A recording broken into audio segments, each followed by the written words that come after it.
comment vous trouvez le moyen d'avoir des meilleurs reports au second tour quand on voit une campagne, notamment les derniers discours, qui sont quand même très à droite.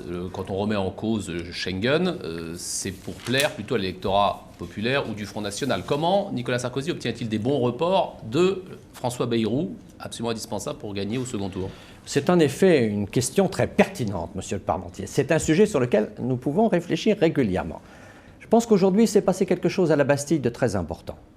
Au fond, il faut signaler qu'il y avait un Monsieur Mélenchon a fait un grand meeting et que pour une fois, il a bien montré clairement qu'au fond, son projet était un projet très anti-européen, qu'il était...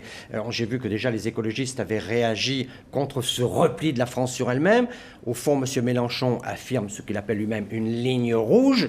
Cette ligne-là, elle me paraît difficilement compatible avec François Hollande, mais absolument impossible avec François Bayrou.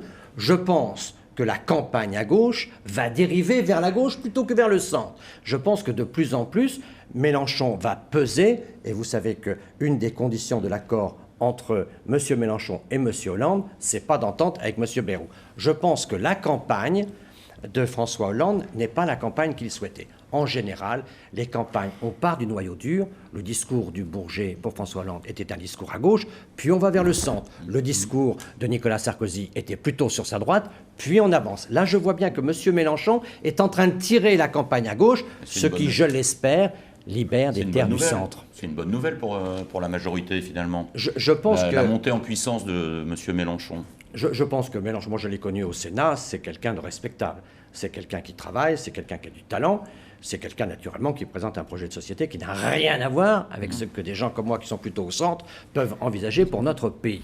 Il est clair qu'il y a une incompatibilité de mon point de vue entre Hollande et Mélenchon, mais a fortiori entre Mélenchon et Bayrou.